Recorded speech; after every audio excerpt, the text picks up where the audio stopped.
नमस्कार, live India में आपका स्वागत है। मैं अनिल सम्राट। राजद नेता तेजस्वी यादव के बीपीएससी पर दिए गए बयान पर केंद्रीय मंत्री जीतन राम मांझी ने कहा है कि हम उनकी बातों पर ध्यान नहीं देते।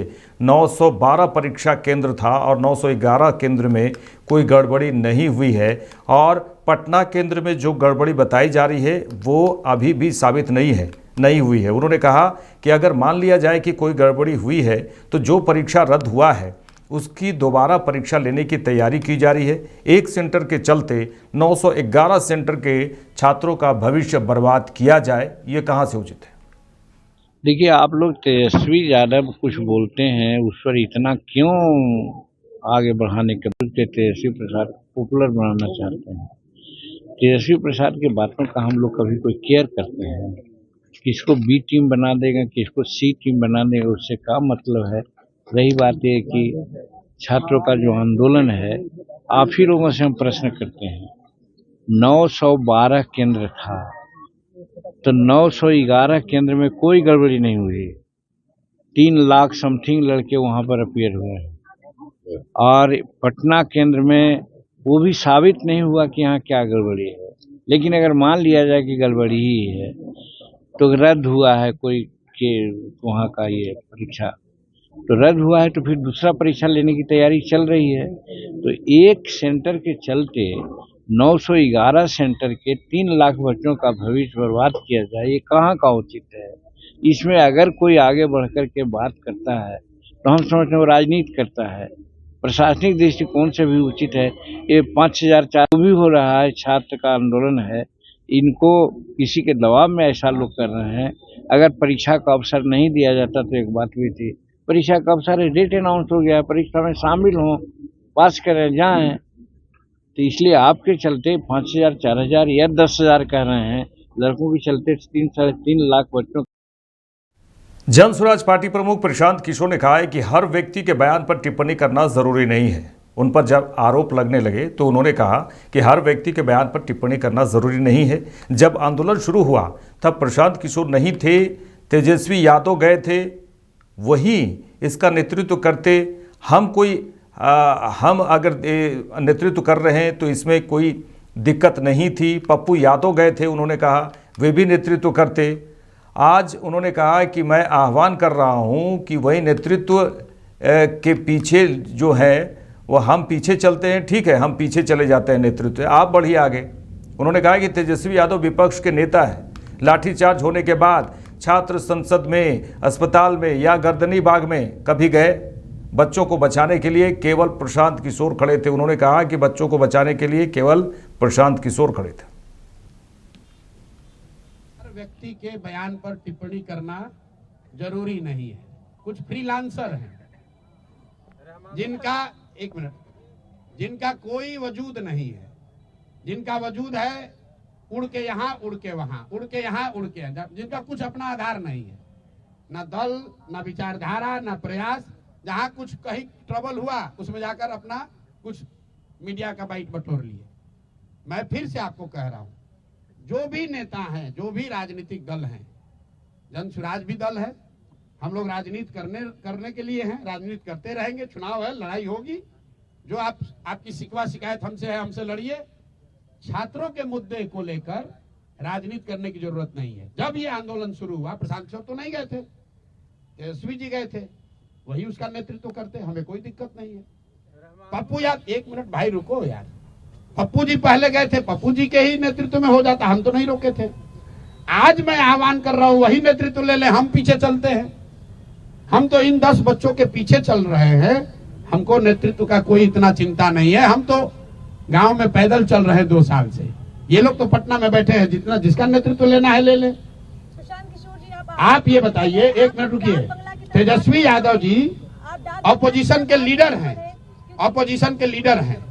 कल लाठीचार्ज होने के बाद, लाठीचार्ज होने के दौरान, या पूरे दिन छात्र संसद में, या बच्चों से मिलने अस्पताल में, या गर्दनी बाग में कभी गए?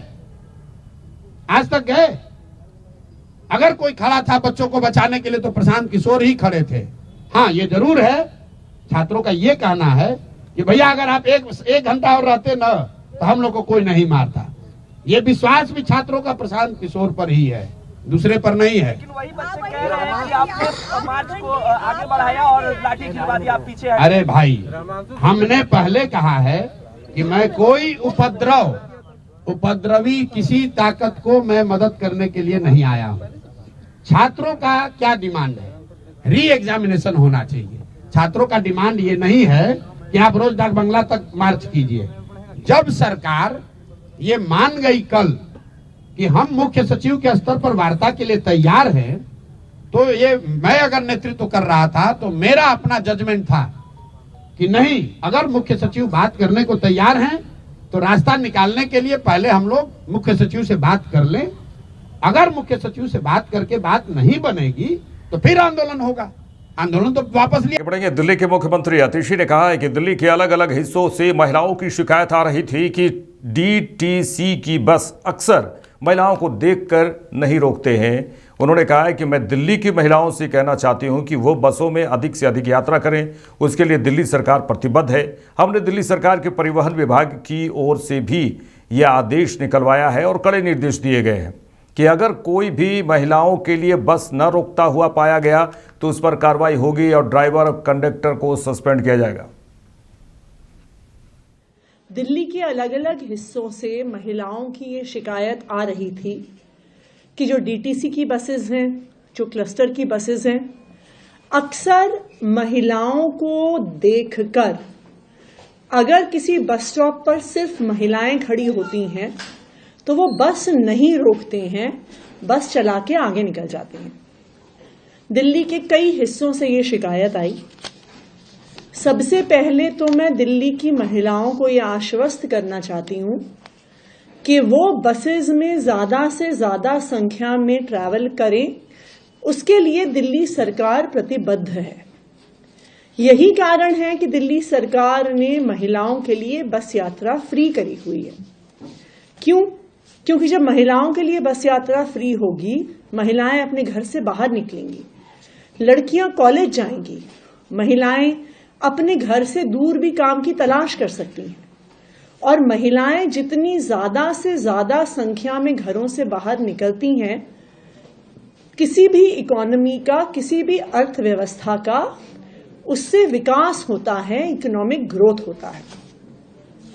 दिल्ली में सभी महिलाओं के लिए बस यात्रा फ्री की गई है और हम प्रतिबद्ध हैं कि महिलाएं ज्यादा से ज्यादा संख्या में बसों में ट्रैवल करें। हमने दिल्ली सरकार के ट्रांसपोर्ट डिपार्टमेंट की तरफ से ये आदेश निकलवाया है और स्ट्रिक्ट डायरेक्शंस दी गई हैं डीटीसी के क्लस्टर के सभी बसेस को, सभी कंडक्टर्स को, कि अगर कोई भी महिलाओं के लिए बस ना रोकता हुआ पाया गया, अगर कोई भी ऐसा ड्राइवर है, कोई भी ऐसा कंडक्टर है जो सिर्फ महिला पैसेंजर्स को देख के तेजी से आगे निकल गया, बस नहीं रोकी, तो उस पर सख्त से सख्त कार्रवाई होगी। ड्राइवर को भी सस्पेंड किया जाएगा, कंडक्टर को भी सस्पेंड किया जाएगा। मैं दिल्ली की महिलाओं से यह भी रिक्वेस्ट करूंगी कि अगर कहीं भी आप ऐसा देखते हैं कि बसेस को नहीं रोका जा रहा, आप उसकी फोटो लीजिए, बस के लाइसेंस नंबर की फोटो लीजिए और सोशल मीडिया पर डालिए। सोशल मीडिया पर अगर कोई भी ऐसी कंप्लेंट आती है तो वहां पर जो भी बस का नंबर है, जो भी बस का ड्राइवर है, जो भी बस का कंडक्टर है, उस पर सख्त कार्रवाई की जाएगी, ड्राइवर को सस्पेंड किया जाएगा। फिर से एक बार मैं दिल्ली की महिलाओं को ये कहना चाहूंगी, आप ज्यादा से ज्यादा संख्या में बस में सफर करें, इसके लिए दिल्ली सरकार प्रतिबद्ध है।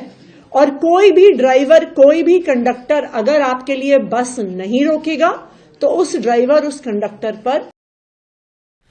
आप नेता मनीष सिसोदिया ने कहा है कि पुजारी और ग्रंथी बहुत धर्म का काम है, बहुत पवित्र काम है। जो इस योजना की जो बात कर रहे हैं, पुजारी ग्रंथी योजना है, उसको लेकर उन्होंने कहा है कि ये बहुत ही नेक काम हुआ है अरविंद केजरीवाल की ओर से, बहुत धर्म का काम हुआ है। उन्होंने कहा है कि वे समाज की सेवा कर रहे हैं अरविंद केजरीवाल, तो उनकी सेवा करना सरकार का काम है। केजरीवाल जी के इस घोषणा के लिए उन्होंने कहा है कि मैं उनका बहुत धन्यवाद करता हूँ। देखिए, अरविंद केजरीवाल जी पूरे देश में एक ऐसे नेता हैं जो आम आदमी के बारे में सोचते हैं। वो बच्चों के बारे में सोचते हैं तो उनको अच्छी एजुकेशन देने के लिए पूरी राजनीति करते हैं, सरकार चलाते हैं और शानदार एजुकेशन देते हैं ताकि उनका भविष्य बन सके। वो महिलाओं के बारे में सोचते हैं कि वो घर से बाहर निकलें, काम करें तो उनके लिए बस फ्री कर देते हैं। वो बुजुर्गों के बारे में सोचते हैं तो उनके लिए तीर्थ यात्रा फ्री कर देते हैं। वो बुजुर्गों के हेल्थ के बारे में सोचते हैं तो स्कीम लेके आते हैं कि भाई मैं दिल्ली के हर बुजुर्ग का फ्री में इलाज कराऊंगा, चाहे सरकारी अस्पताल हो या प्राइवेट अस्पताल हो। वो चाहते हैं कि महिलाएं सम्मान की जिंदगी जी सकें, तो 2100 रुपये महिलाओं के लिए अनाउंस करते हैं कि अगली सरकार केजरीवाल जी की जब बनेगी तो उसके बाद 2100 रुपये हर महीने को सम्मान राशि के रूप में दिए जाएंगे। इसी क्रम में आगे बढ़ते हुए अरविंद केजरीवाल जी ने आज ये ऐलान किया है कि दिल्ली के जो हमारे मंदिरों में पुजारी हैं, भाई हैं, दिल्ली के गुरुद्वारों में जो ग्रंथी भाई हैं, उन सब की जिंदगी में भी सम्मानजनक सहयोग सरकार दे, सम्मानजनक जीने में सहयोग सरकार दे। उनको भी अपने बच्चे पढ़ाने हैं, सबको अपने घर चलाने हैं, एक सम्मानजनक जिंदगी दिल्ली में जीनी है उसमें। और वो बहुत धर्म का काम कर रहे हैं, सब लोग बहुत पवित्र काम कर रहे हैं। कितने सारे लोग सुबह उठ के 5 बजे 6 बजे जब मंदिर पहुंचते हैं तो उससे पहले उसमें कोई पुजारी वहां बैठ के दिया जला के बैठता है। वो सब लोग समाज की सेवा कर रहे हैं, तो उनकी सेवा करना सरकार का काम है। केजरीवाल जी ने जो आज अनाउंस किया है उनके लिए अगली सरकार में योजना, मैं बहुत धन्यवाद करता हूं केजरीवाल जी का उन सब लोगों की तरफ से। बात करें तो सोमवार को पटना में बीपीएससी अभ्यर्थियों के ऊपर लाठीचार्ज और परीक्षा रद्द को लेकर माले कार्यकर्ताओं के द्वारा शिवपुरी ढाला पर सहरसा फारबिसगंज जाने वाली ट्रेन को रोककर उग्र प्रदर्शन किया गया। कई घंटे तक ट्रेन बाधित रहा। वहीं इस आक्रोश प्रदर्शन में शामिल आइसा के छात्र नेता आदित्य रंजन की माने तो पिछले दिन 70वीं बीपीएससी परीक्षा हुई थी। उस परीक्षा में कोचिंग माफियाओं ने सरकार से गठजोड़ मिलकर पेपर लीक करवाया। उन्होंने कहा इस मामले को लेकर छात्र पटना के गर्दनी बाग में धरना दे रहे थे, चक्का जाम कर रहे थे, जिस पर लाठीचार्ज करवाया गया और ठंड के मौसम में पानी फेंकवाया गया। उन्होंने कहा कि जब नीतीश सरकार और बीजेपी सरकार को सोचना चाहिए कि ये लीक हुआ है, पेपर लीक हुआ है, तो पेपर री एग्जाम करवाना चाहिए, नहीं करवाया गया और लाठीचार्ज करवाया गया। उन्होंने कहा कि हम लोग आइसा और माले छात्र विंग के द्वारा चक्का जाम कर विरोध प्रदर्शन किए। देखिए, पिछले दिनों 70वीं बीपीएससी का एग्ज़ाम हुआ और वो एग्ज़ाम में धांधली की जो खबर आई, जिसमें बापू सभागार जैसे बड़े सेंटर बनाए गए और उसको बुक किया गया और पता चला कि उस सेंटर में कोचिंग माफियाओं ने अपना ये पेपर लीक करवाया है। पहली बात ये। दूसरी बात कि पेपर लीक होने की वजह से जो छात्र ने आत्महत्या किया, सोनू कुमार ने, जो हम सब के साथ पढ़ने वाले छात्र थे, हमारे जैसे छात्र थे, उस प्रेशर में आकर के आत्महत्या किया। वो जो एक सरकारी हत्या है, वो आत्महत्या नहीं बल्कि सरकारी हत्या है, जो सरकार के द्वारा करवाया गया। पेपर लीक करवाया जाता है, पेपर लीक के लिए छात्र आंदोलन करते हैं, छात्र के आंदोलन के बाद जो है फिर लाठीचार्ज होता है, लाठीचार्ज होने के बाद वाटर कैनल चलता है। ये सारी प्रक्रिया जो है ये सरकार करा रही है, जबकि होना ये चाहिए कि सरकार के पास जैसे ही खबर गई पेपर लीक की, दोबारा एग्ज़ाम कराना चाहिए और दोबारा एग्ज़ाम का नोटिफिकेशन लागू करना चाहिए। लेकिन ऐसा सरकार ने कुछ नहीं किया। जब अभ्यर्थी अपनी मांग को लेकर के पटना के गर्दनी बाग में अपनी मांग को लेकर के धरना पर थे और बिहार का चक्का जाम करने का सोचा गया तो लाठीचार्ज हो जा रहा है। तो अब छात्र क्या करे, अभ्यर्थी क्या करे? पहले तो पेपर कराने के लिए प्रोटेस्ट करना पड़ रहा है छात्रों को कि पहले वैकेंसी निकालो, उसके लिए प्रोटेस्ट, फिर एग्ज़ाम कराओ, उसके लिए प्रोटेस्ट, फिर जो पेपर लीक हो जा रहा है उसके लिए प्रोटेस्ट, फिर क्या कहते हैं रिजल्ट में घपला हो जा रहा है उसके लिए प्रोटेस्ट। तो पढ़ाई छोड़ करके प्रोटेस्ट करना ही छात्रों की नियति में। अभी आप लोग क्या किए हैं? हम लोगों ने आज 30 दिसंबर के दिन पूरे बिहार में भाकपा माले का छात्र विंग और यूथ विंग, आइसा और आरवाईए ने ये निर्णय लिया कि पूरा बिहार का चक्का जाम किया जाएगा और उसी के तहत हम लोग सहरसा में भी चक्का जाम किए हैं। और ये चक्का जाम ये सिर्फ एक सूचना है सरकार को कि अगर आगे सरकार इस पे ध्यान नहीं देती है तो ये आंदोलन निरंतर आगे बढ़ेगा और हम लोग निरंतर आगे इस आंदोलन की प्रक्रिया में जाएंगे। आदित्य रंजन। आगे बढ़ेंगे पूर्णिया से इस निर्दलीय सांसद पप्पू यादव ने राजभवन में बिहार के राज्यपाल राजेंद्र अर्लेकर से मुलाकात की और निर्दलीय सांसद पप्पू यादव ने कहा कि उन्होंने राज्यपाल ने बीपीएससी चेयरमैन से सीधी बात की है और डीएम एसपी से भी बात करने की बात कही है और उन्होंने ये भी कहा कि किस आधार पर 12,000 की परीक्षा होगी और 4 लाख की नहीं होगी। बीपीएससी के मुद्दे पर पूरी जांच की बात उन्होंने कही है और वार्ता करने की बात कही है। पहले तो बधाई नया साल की गवर्नर साहब और सबको। उन्होंने बीपीएससी चेयरमैन से सीधा बातचीत की। उन्होंने कहा आप आइए, मैं बात करूंगा। डिटेल बातचीत उन्होंने की और उन्होंने कहा मैं डीएम एसपी साहब को भी बुलाऊंगा कि किस आधार पर उन्होंने लाठी चलाया और केस एफआईआर किया है।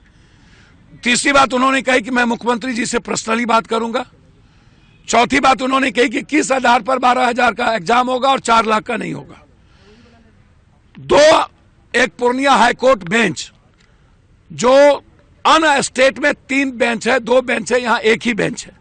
तो एक ये मुद्दा, एक दूसरा यूपीएससी, इन दोनों मुद्दों पर बीपीएससी, दोनों मुद्दों पर इन्होंने पूरी इंक्वायरी की बात कही है, ऊपर से नीचे वार्ता करने की बात कही है और बीपीएससी के चेयरमैन को बुलाया है और उन्होंने कहा कि ये गलत हुआ है।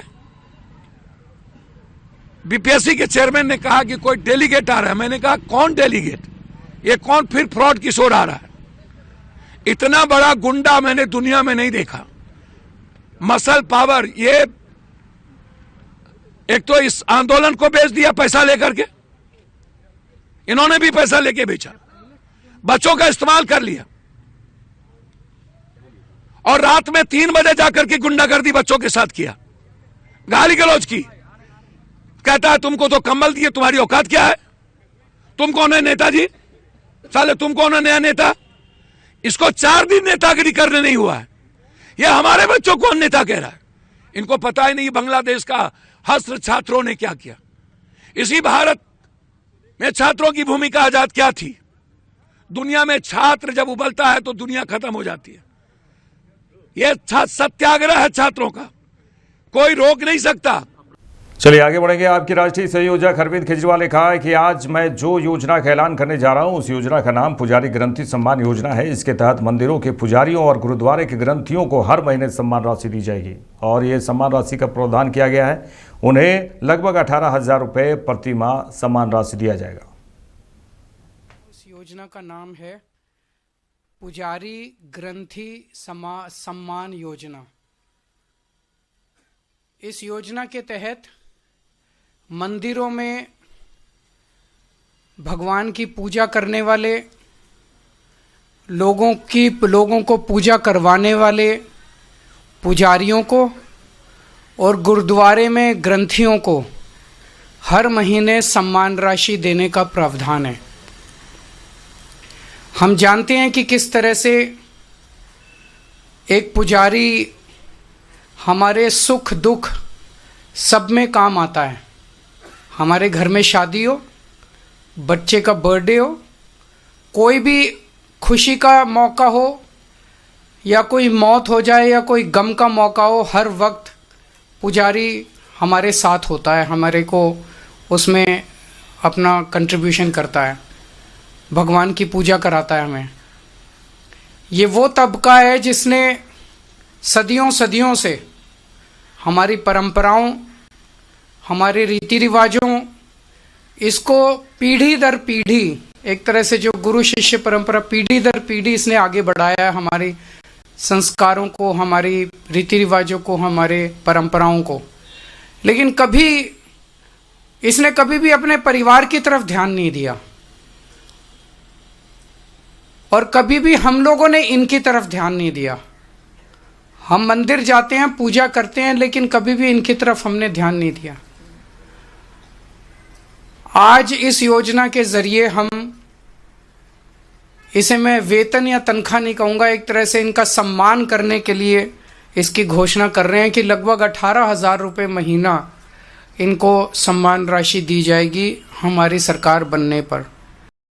दिल्ली में महिला सम्मान योजना पर बीजेपी सांसद मनोज तिवारी ने कहा है कि अरविंद केजरीवाल ने पहले दिल्ली को लूट से मारा, बहुत समय तक झूठ से मारा और अब एक धोखाधड़ी से मार रहे हैं। उन्होंने कहा कि इन 10 सालों में अरविंद केजरीवाल ने किसी महिला को सम्मान नहीं दिया। देखिए, अरविंद केजरीवाल दिल्ली को पहले तो लूट से मारे हैं, बहुत समय तक झूठ से मारे हैं और अब एक धोखाधड़ी से मार रहे हैं। 10 साल हो गए अरविंद केजरीवाल की सरकार की। इस 10 साल में अरविंद केजरीवाल ने किसी महिला को कोई सम्मान दिया? झूठ इतना कि जब 2024 का लोकसभा का चुनाव था तब भी इन्होंने कहा था और फॉर्म भी भरवाए थे कि हम 1000 रुपया महीना दिल्ली की हर महिला को देंगे। चुनाव खत्म, भूल गए। 1000 रुपया दो या 1200 रुपया दो या 2000 रुपया दो या जो भी दो, ये देने का काम लोकल गवर्नमेंट का है। जब आपकी सरकार है तो आप दे सकते हैं। पहली बार मैं देख रहा हूं जिसकी सरकार है वो कह रहा है हमारी बनेगी तो देंगे। कान के नीचे लगाना चाहिए खींच के। दिल्ली की जनता को आप क्या समझते हो? आपकी सरकार है अरविंद केजरीवाल, आप बस मुख्यमंत्री पद से हटाए गए हैं क्योंकि आप अभी चोरी में पकड़े गए हैं।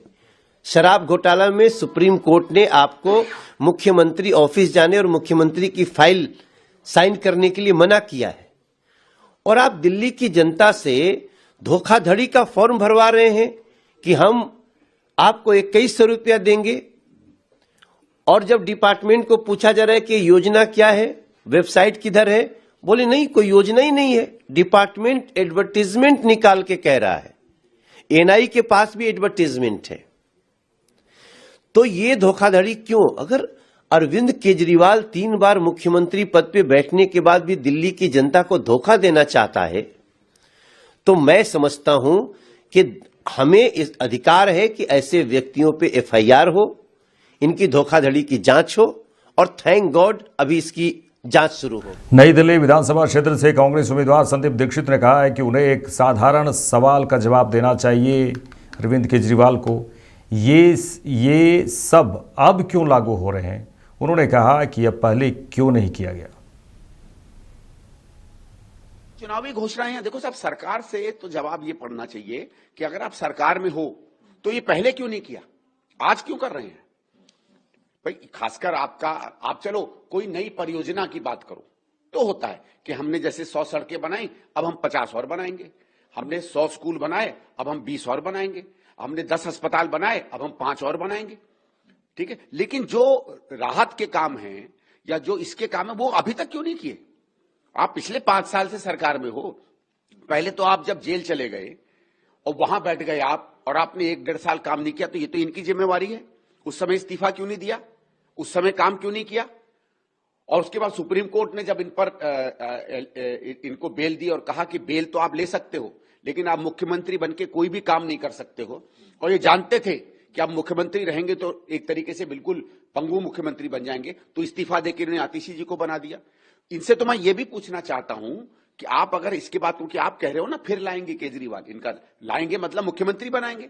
अगर आप मुख्यमंत्री बन भी जाते हो, वैसे तो चुनाव नहीं जीतेंगे, तो फिर भी आप फाइल नहीं साइन कर पाओगे।